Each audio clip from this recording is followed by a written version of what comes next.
ఏదో youth cinema తీసినాం sir, అది యూత్ మేము చూసుకుంటూ ఉన్నాం. ఇప్పుడు మేము మాకు యూత్ మధ్యలో ఇంకా నీకెందుకురా ముసలం అంటున్నాడు, అది అంటున్నాడు.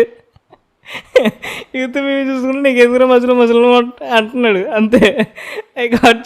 కన్నా సరే కాదు, నేను యూత్ కాదు ఒప్పుకుంటా, కాదు ఒప్పుకుంటాను, ఎందుకంటే నేను 100% కాదు కాబట్టి. అవును, మరి ఎట్లా తెలుస్తుంది మా పల్సు? కాదు, యూత్ అంటే బూతులేనా? ఏం బూతులు అట్లా ఎట్లా అనుకుంటారు సార్? బూత్ అని అడిగిన క్వశ్చన్ అది కదా. 2.5 గంటలు బూతే ఉంటుందా సార్? బార్డర్ దాటారండి. ఇది ఎందుకు చేశారంటే యూత్ కోసం సినిమా తీస్తున్నాను. మీరు థ్రిల్లర్ అంటారు, యూత్ థ్రిల్లర్ ఇదే. అదే రిలీజ్ తర్వాత మీకు అర్థమవుతుంది. సర్లేండి, మీకు నాకు ఈ ఆర్గ్యుమెంట్ తగదు. ఇంగ్లీష్లో ఉంటే క్లాస్ అని మీరు అనుకుంటున్నారు, నేను అనుకోవట్లే. మీరు అనుకోవాలి, మీరు తాత అసలు మీరు అనుకుంటే ప్రపంచం ఇప్పుడు మూర్తి గారు ఏమనుకుంటారో దాని తగ్గట్టు అయితే ప్రపంచం నడవదు కదా. నాట్ ఓన్లీ మీరు కూడా అంతే కదా, మీరు అనుకున్నదే ప్రపంచం అనుకోదు కదా. అదే